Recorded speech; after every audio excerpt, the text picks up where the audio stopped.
This is Black Ops 4. I wrote about it 2 months after it launched. By the time I did, Activision had taken a very good game and shoved their hand so far down its throat, they found blood.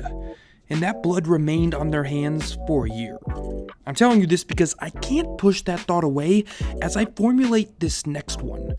Call of Duty Modern Warfare is barely Call of Duty at all. And that's amazing. Now, let me be clear when I say that. I do mean modern Call of Duty, this generation's suite of games. So many times this gen, we have seen companies promise to give us the moon and give us generic brand Cocoa Pebbles instead come launch. We've seen companies deliver on exactly what they promise, like Red Dead here. But Red Dead is the rare inverse of the much darker reality of modern marketing. Now, I know this is just a beta, but believe me when I say, Modern Warfare, at least in this tiny taste, is everything Activision promised and more. Just not in the ways I think we all expected. And it starts somewhere simple.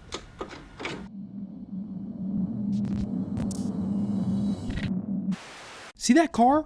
Yeah, that will blow up and kill you should it take enough damage. It could also blow open that door, which you can also blow through, audibly alerting everyone inside to your presence in the process. See this objective? If you climb these 3 boxes, you can actually perch just above it, and well, here's what happens next. But in the same room, you don't have to announce your entrance through a door. There's this little vent shaft that you can go prone and crawl through to make your entrance a bit quieter. These are some of the most intricately designed and most interesting to play maps in a Call of Duty game in a long time. That doesn't make them the best, but it does make them refreshing. Adding verticality to boots on the ground Call of Duty in a way that is more diverse than wartime shoots and ladders was a stroke of genius here. There is so much to discover and so many ways to approach the minutia of these maps that I'm genuinely surprised Activision seems so reluctant to return to true boots on the ground gameplay for so long. There are only a couple of maps in the beta, and the reality is, given their context, none of them are the fantasy maps so many people point to from past Call of Duties. You won't be fighting your way through an aquarium in the beta, nor will you be skimming through a battleship. But let me be abundantly clear. What is already here is enough to keep people happy. And all of what is on hand here in the beta does a great job of assuaging the fears about map transition back into boots on the ground. They all feel as though they found a good middle ground in terms of size that suits the gameplay without shrinking too much in the pursuit of keeping them traversable. And sure, these maps aren't all aesthetically revolutionary in terms of design, but the key is they seem to play well. But speaking of that, how does the game play? I want to, just for context, take a look back at Black Ops 4 again. This is its movement speed and gameplay from just 1 COD ago. It's hectic, it's fast, and success is reliant on near constant movement. It's the Corvette of the FPS world. Now, take that Corvette back to the lot and leave with a fuel-efficient Hummer, and you've got Modern Warfare. If you were concerned about Infinity Ward's ability to modernize this title in its pursuit of a reboot, don't be. This is exactly what was promised. Again, a much more grounded and significantly more tactical approach to Call of Duty than we've seen in years. Movement speed is measured, but not slow. You can still slide, climbing is a must, ladder movement is reasonable in terms of its speed, but importantly, you constantly feel in control, no matter what your skill level, something jetpack CODs failed at. A small push of the analog stick or the WASD keys doesn't send you careening in an opposite direction.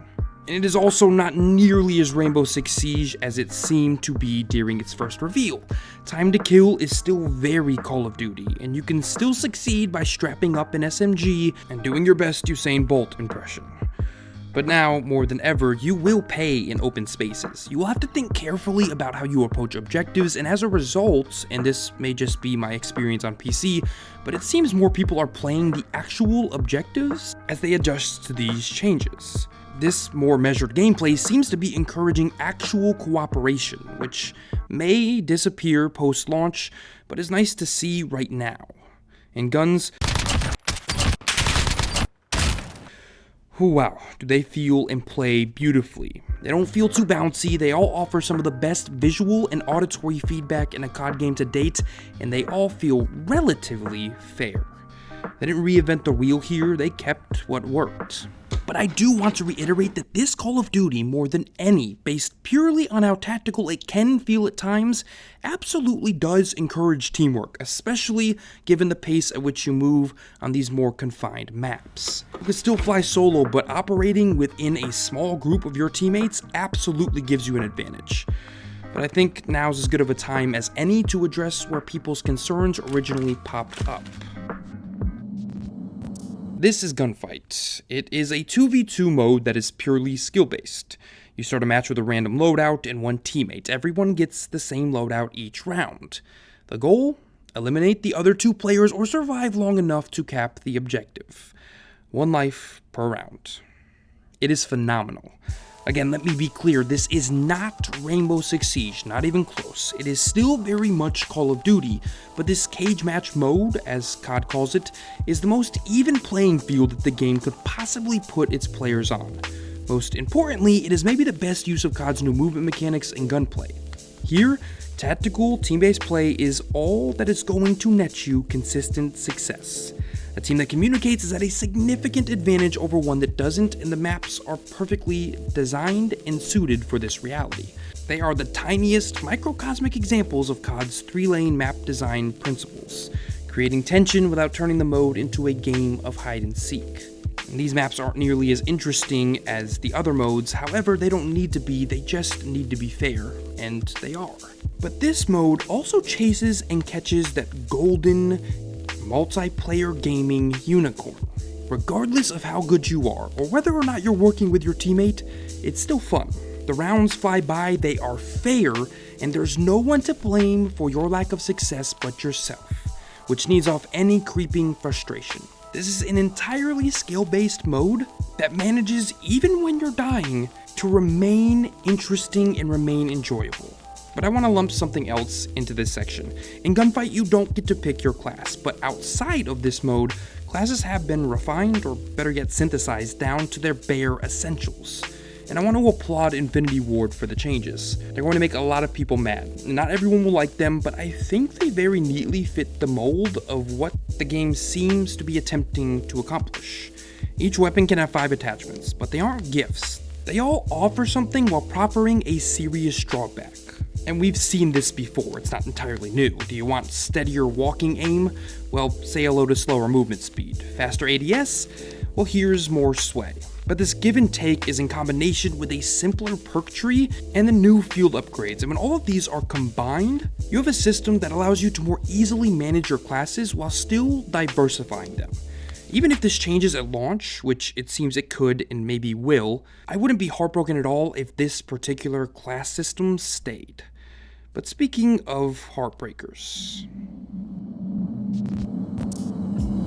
Modern Warfare on a PS4 and an Xbox One looks great. It really does. I tested the game on both platforms and it is exactly what you'd expect out of an FPS releasing in 2019. It isn't God of War, but remember, games like this are exclusive to one system and developed with only that system in mind, and thus more attention can be paid to fidelity and pushing the power of the hardware to make sure Kratos' beard looks immaculate. But Modern Warfare is still beautiful to look at. And yet it can be one of the best looking FPSs you've ever played if you have the tools to run it.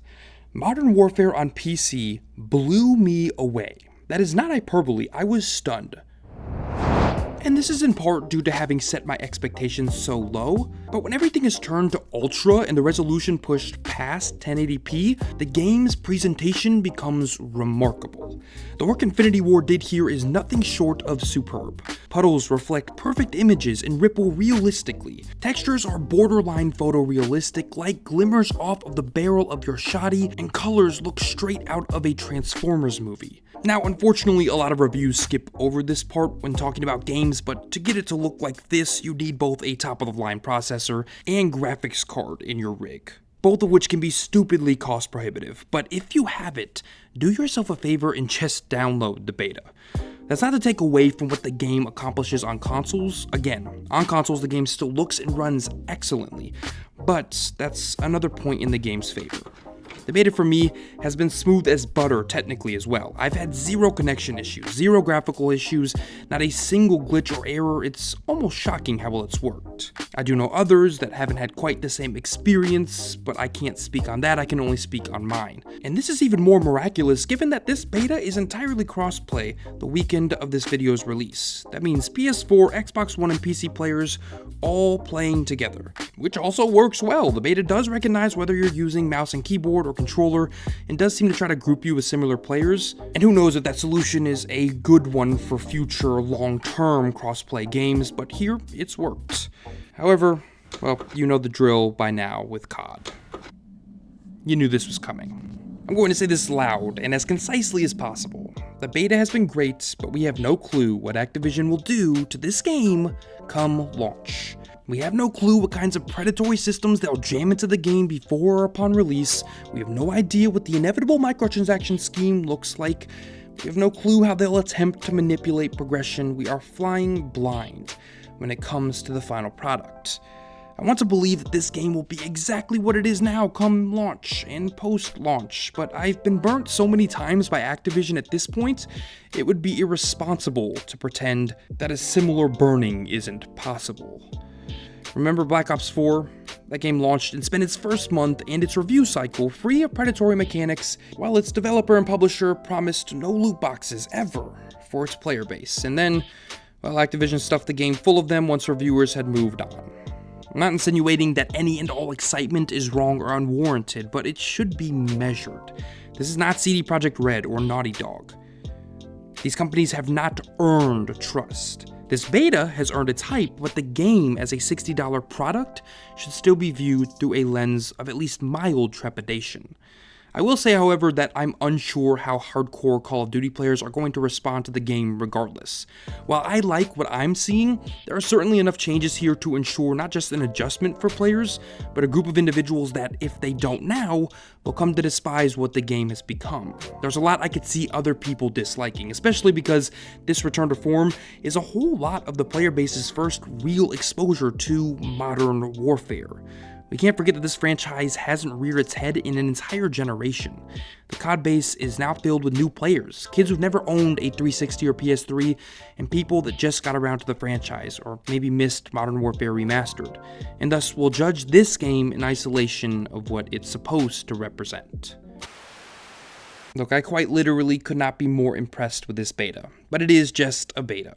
However, if this is the foundation that Modern Warfare plans on working from, there is no question at all that this game will at least have a chance at being the Call of Duty that puts the franchise back in a position of quality as opposed to simple sales superiority. I have no clue as to what the quality of the campaign will be. I obviously have no idea what the rest of the maps and modes will look like, but what I am certain of is that this is the right way to represent your game pre-launch. This is the right way to do a beta. And again, your mileage may vary, but mine was pretty consistent. Modern Warfare is now just a month away from launch. Whatever this game is today, internally, is likely what the game will be when it hits store shelves. So I beg you, Infinity Ward, Activision, leave Call of Duty alone. And that's weird to say before the games even come out, but what you have here, the basis of what you have here, is worth people's money. Take some pride in your work. Take some pride in the work the artists and developers have done, and let this game exist as it should. For once, do the right thing. Going dark.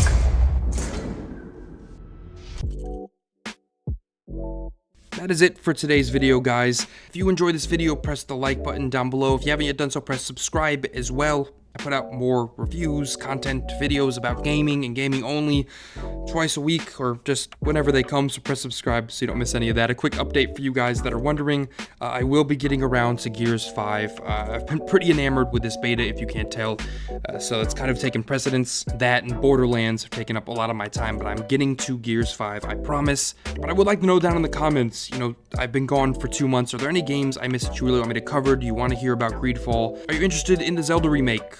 What are some things you want me to cover that maybe I missed out on or is coming up that you think I might miss in the future? Let me know in the comments below. And like I said, I am back for good. Just want to consistently bring you guys, conversations about games, some good music, a place to relax, and hear about the stuff you love. So until next time, guys, I'm out.